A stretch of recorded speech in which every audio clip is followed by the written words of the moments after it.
Який ваш рівень української? Початковий, середній чи просунутий? Давайте дізнаємося. Мене звати Ганна, я дипломована викладачка мов, і перед тим, як почати, я розкажу вам, що ми будемо робити. Я поставлю 30 запитань. Вони розділені на 3 групи – для початкового рівня, для середнього та для просунутого. Я покажу вам запитання, і у вас буде 5 секунд, щоб дати відповідь. Якщо вам потрібно більше часу, поставте відео на паузу, подумайте над запитанням та відповіддю, і тоді дивіться далі. Відмічайте, на які питання ви дали правильну відповідь. Добре, давайте почнемо тест. І ми почнемо з початкового рівня. Перші 10 запитань для початкового рівня. Готові? Яке речення правильне? Я маємо машину. Я маю машину. Я має машину.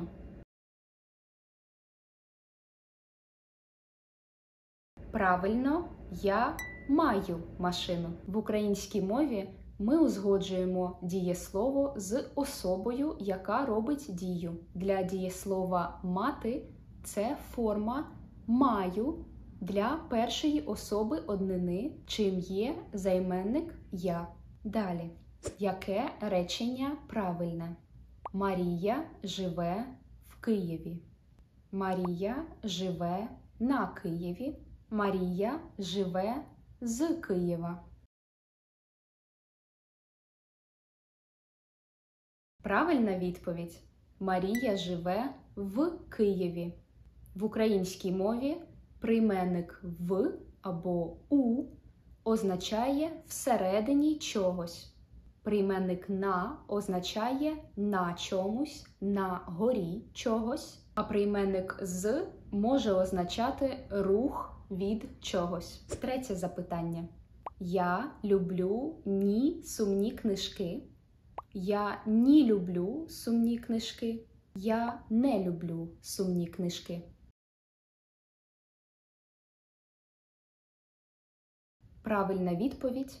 Я не люблю сумні книжки. Частка заперечення в українській мові – це частка не. Ми говоримо ні, коли відповідаємо на запитання так чи ні. Але коли ми заперечуємо у реченні, ми використовуємо частку не. Четверте. Чоловік п'є банан. Чоловік п'є стакану. Чоловік п'є воду. Правильна відповідь. Чоловік п'є воду. Це запитання на знання простих слів. Це вода, це банан, а це стакан. Ми можемо пити воду зі стакану. Ми можемо пити стакан води, але ми не можемо пити стакан. П'яте запитання. Я люблю співаю. Я люблю співати. Я люблю співатиму.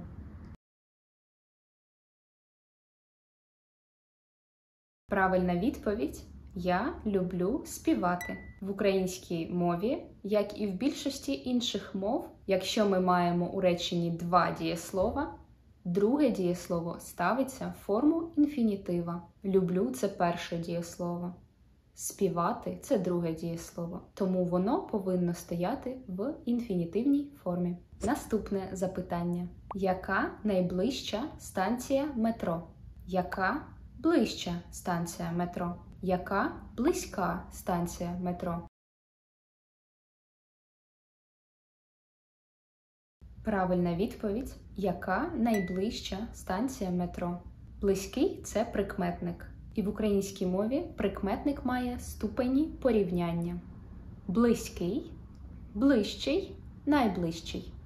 Коли ми питаємо, яка найближча станція метро, нам потрібно дізнатися про ту станцію метро, яка знаходиться до нас найближче. Тому ми використовуємо найвищу ступінь порівняння. Наступне запитання. Яке речення правильне? Ви працюєте вчора?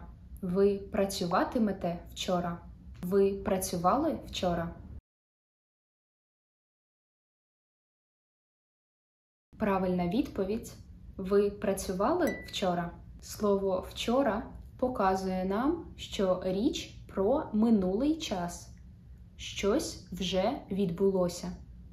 Тому нам потрібно вжити дієслово у минулому часі. Ви працювали вчора? Працювали – це форма для минулого часу. 8 запитання. Яке речення правильне? Петро може говорити українською. Петро могти говорити українською. Петро можливо говорити українською. Правильна відповідь – може. Як вже було сказано, дієслово має узгоджуватися з особою. Якщо ми хочемо сказати «Петро, можливо, говорить українською», нам треба вжити інфінітив для другого дієслова. Таким чином, єдиний правильний варіант – це Петро може говорити українською. 9 запитання. Яке речення правильне? Дівчина їсть хліб з масла. Дівчина їсть хліб з масла. Дівчина їсть хліб з маслом. Правильна відповідь – дівчина їсть хліб з маслом. Хліб з чим? В українській мові ми використовуємо орудний відмінок. Слово масло в орудному відмінку буде маслом. Якщо ми кажемо, що дівчина їсть хліб з масла, це означатиме, що хліб зроблений з масла, що не є можливим. Останнє запитання для початкового рівня. Яке речення правильне? Він маленька, милий хлопчик. Він маленький, мила хлопчик. Він маленький, милий хлопчик. Правильна відповідь – він маленький, милий хлопчик. В українській мові прикметники узгоджуються з іменником, до якого вони відносяться. Хлопчик в українській мові чоловічого роду. Тому обидва прикметники «милий» і «маленький» ми ставимо в форму чоловічого роду. Маленький і милий. Поздоровляю! Ви завершили першу частину тесту для початкового рівня. Дуже добре. Якщо ви відповіли вірно на 8 запитань і вище, ви не початківець. Ваш рівень, вірогідно, А2 та вище, і вам треба продовжувати тест, щоб дізнатися. But if you answered correctly to 5 or fewer questions, your level in Ukrainian is probably A1 or A0. Then I can recommend you joining my immersive Ukrainian Patreon program. On the bronze level, beginners get access to learning material to practice my videos, as well as regular micro tasks. It means that you learn Ukrainian effectively a little bit every day by spending only 3-5 minutes a day. Imagine how quickly you will get results with minimum time and effort. Добре, продовжимо наш тест. Наступні запитання для середнього рівня. Готові? Яке речення правильне? Мій тато вивчає французьку кожен день. Мій тато навчає французьку кожен день. Мій тато вчиться французьку кожен день.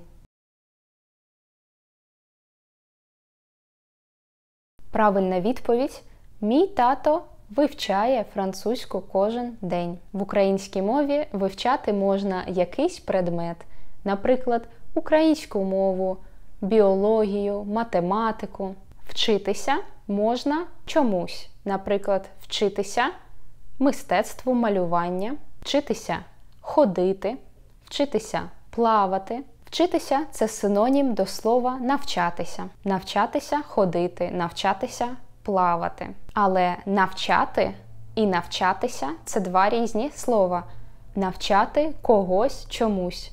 Наприклад, вчитель навчає учнів української мови. Наступне запитання. Яке речення правильне? Вони їдуть завтра в Україну. Вони їдуть завтра в Україні. Вони їдуть завтра в Україна. Правильна відповідь. Вони їдуть завтра в Україну. Можна подумати, що «в» показує місцевий відмінок. Всередині, в Україні. Але ми маємо дієслово руху. Їхати. Їхати куди? Тоді ми використовуємо знахідний відмінок. В Україну. Вона прийшла у бібліотеку. В бібліотеку. Ми йдемо додому. Тощо. Наступне запитання. Яке речення правильне? Я поспішаю, тому що запізнююся на потяг. Я поспішаю, тому що запізнюся на потяг. Я поспішаю, тому що запізнюватимуся на потяг. Правильна відповідь. Я поспішаю, тому що запізнююся на потяг. Запізнюватися – це недоконана форма дієслова. Це означає, що людина може прийти пізно, скоріш за все, але це не точно. Порівняйте. Запізнюватися, запізнитися. Запізнитися – це прийти невчасно. Запізнитися на потяг означає не встигнути на потяг. Але запізнюватися означає, що ви в процесі запізнення.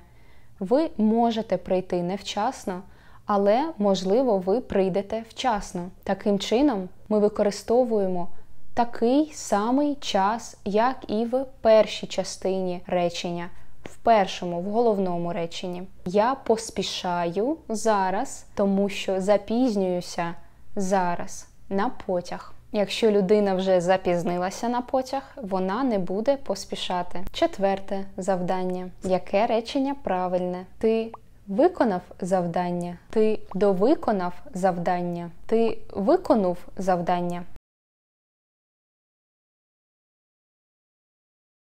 Правильна відповідь – ти виконав завдання. Форма «виконув» не існує, як і форма «довиконав». Є форма «виконувати» – це процес, недоконана дія. І «виконати» – це доконана дія, завершена. В минулому часі ці форми звучать так. Ти виконував завдання. Ти виконав завдання. Наступне завдання. Яке речення правильне? Підемо зі мною. Підемо з мною. Підемо із мною. Правильна відповідь. Підемо зі мною. Вся справа у милозвучності. Підемо з мною і підемо із мною важко для вимови, тому ми додаємо «і» після літери «з». Підемо зі мною. Звучить набагато краще. Шосте завдання. Яке речення правильне? Він буде бігати марафон. Він буде бігти марафон. Він буде біжати марафон. Правильна відповідь. Він буде бігти марафон. Це запитання може бути важким навіть для носіїв української мови. Іноземним студентам, звичайно, також важко розібратися. Ця тема називається «Дієслова руху». Бігти ми використовуємо, щоб показати, що дія відбувається сьогодні, зараз, туди, в одному напряму. Таким чином, для марафону підійде більше слово «бігти». Однак в розмовній українській мові зустрічаються всі варіанти. Далі. Яке речення правильне? Тут немає книжки, зошита та стола. Тут немає книжка, зошит та стіл. Тут немає книжці, зошиту та столу. Правильна відповідь.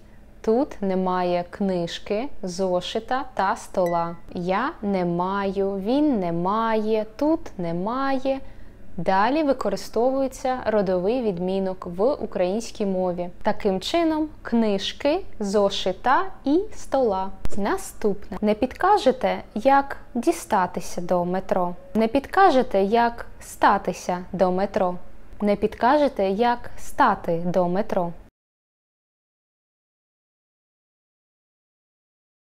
Правильна відповідь – не підкажете, як дістатися до метро. Це запитання на знання лексики, на знання слів. Статися і стати не підходять по змісту. Дістатися ж означає дійти кудись, доїхати кудись, досягнути якогось місця. Ще таке запитання. Вона питає, чи можна розрахуватися карткою. Вона питає, якщо можна розрахуватися карткою. Вона питає, чи якщо розрахуватися карткою.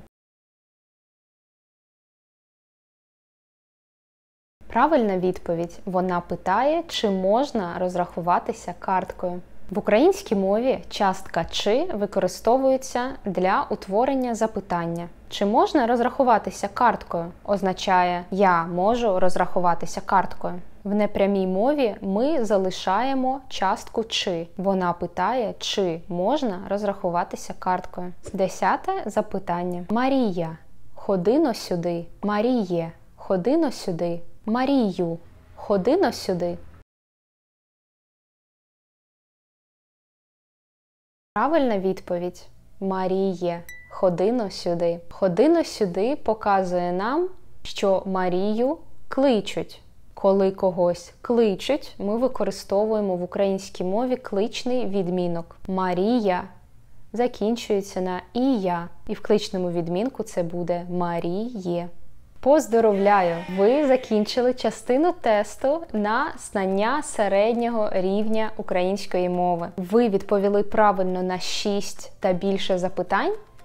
Тоді ваш рівень, скоріш за все, B1 чи вищий. Якщо ви відповіли правильно на 8 запитань, ваш рівень, вірогідно, B2 чи вищий. Вам треба продовжити тест, щоб дізнатися, який ваш рівень. Хороші новини. Для середнього рівня в Immersive Ukrainian Patreon є своя чудова пропозиція. Щомісячне аудіо, підкаст повільною українською. Я говорю повільно і максимально просто. Я пояснюю важкі слова і даю список слів, які я використовую. Історії цікаві, життєві і тривають від 5 до 8 хвилин. В кінці аудіо ви отримуєте письмове завдання, яке можна виконати, звичайно, по бажанню, якщо ви знайдете час. Я сама перевіряю ваше завдання і надсилаю вам скориговану відповідь протягом 2 тижнів. Всі аудіо залишаються у вашому доступі, і ви можете повернутися до них в будь-який момент. Приєднуйтесь, посилання буде у описі до відео. Зараз перейдемо до останніх 10 запитань тесту для просунутого рівня. Деякі з цих запитань доволі важкі, тому не засмучуйтесь, якщо не можете дати відповідь на них. Рухайтесь далі і зробіть свій максимум. Починаємо. Заповніть пропуски. Він зайшов у печеру, тримаючи міцно, який освітив все навколо. Правильна відповідь – смолоскип. Смолоскип – це українське слово, вид світильника на палиці з відкритим вогнем. Інші синонімічні назви для смолоскипа – це факел, світоч, смоляник. Друге запитання. Квиток. Ми пішли до музею.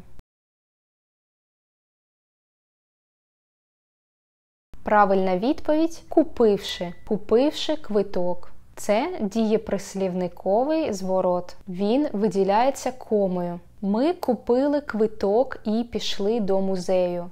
Можна було би сказати так, але можна сказати купивши квиток, тобто ця дія була першою.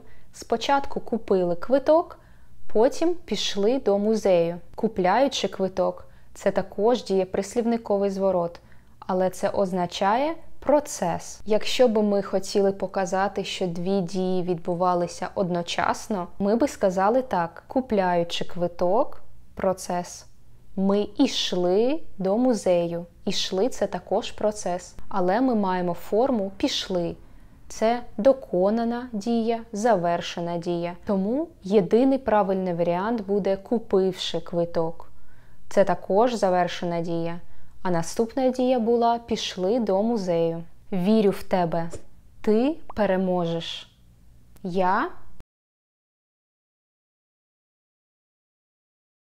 Правильна відповідь – тримаю кулаки. Це фразеологізм, ідіома, сталий вираз. Це означає, що фраза означає не те саме, що кожне слово з цієї фрази окремо. Наприклад, бити байдики означає лінуватися, а берегти як зіницю ока означає дуже сильно берегти. Тримати кулаки означає вболівати за когось, вірити у когось, підтримувати когось. Четверте запитання. Нідерланди. Нашій країні 42 винищувачі. Правильна відповідь – нададуть. Надавати означає дати. Подавати можна їжу, коли ви накриваєте на стіл, або коли ви приносите їжу. Нападати означає атакувати когось. А от надавати – це те, що нам треба. Означає дати. Далі. Я би хотів, щоб ти приїхала до Одеси. Тут зараз справжній сезон. Правильна відповідь – оксамитовий сезон. Оксамитовий – це також сталий вираз, ідіома, фразеологізм. Оксамитовий сезон означає сезон, пора, року, час, коли на вулиці все ще тепло. Море все ще тепле, якщо ми говоримо про туристичні направлення, такі як Одеса. Як тут? Стільки іграшок. Так весело. Правильна відповідь – прикольно. Прикольно – це сленгове слово, розмовне слово, яке означає, що щось дуже подобається. Наприклад, яка прикольна футболка може означати, що мені ця футболка подобається, або вона виглядає стильно. Тобто це щось позитивне. Секретно – це коли є якісь секрети. А як тут розважально, ми просто не кажемо в українській мові. Далі. Галя зачинила двері. Правильна відповідь – стурбована. Стурбована – це дієприкметник. І ми узгоджуємо, як і прикметник, дієприкметник з словом, до якого він належить. В даному випадку це Галя. Галя жіночого роду. Це жіноче ім'я. Тому стурбований має форму жіночого роду. Стурбована. 8 запитання. Не хочу бути, але ця зачіска не дуже тобі личить.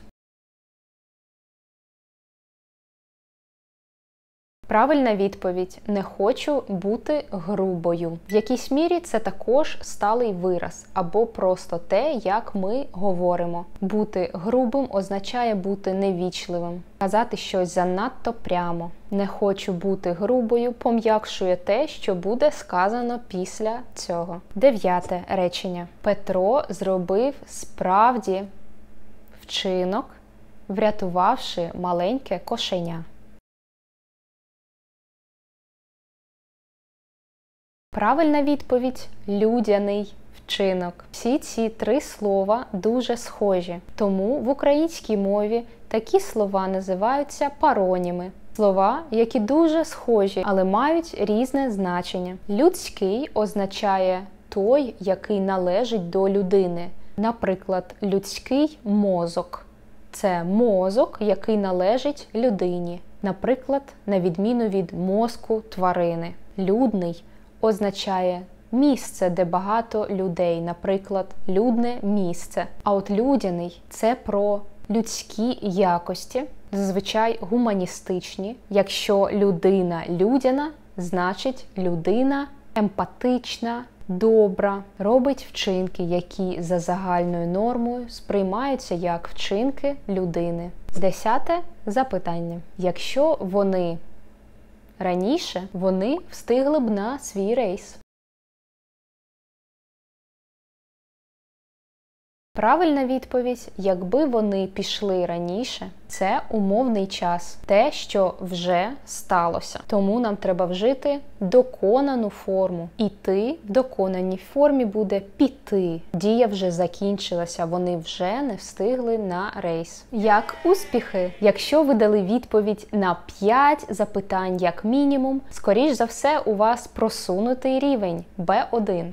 Якщо на 8 і вище, поздоровляю, скоріш за все ви носій мови або дуже старанний учень, який вивчає українську вже протягом деякого часу. Якщо ви все ще не на цьому рівні, не переймайтеся, вам просто потрібна практика і правильні навчальні матеріали, які ви можете знайти на моєму каналі, а також на моєму патреоні. Поділіться у коментарях результатами вашого тесту. Я сподіваюся, вам сподобалося.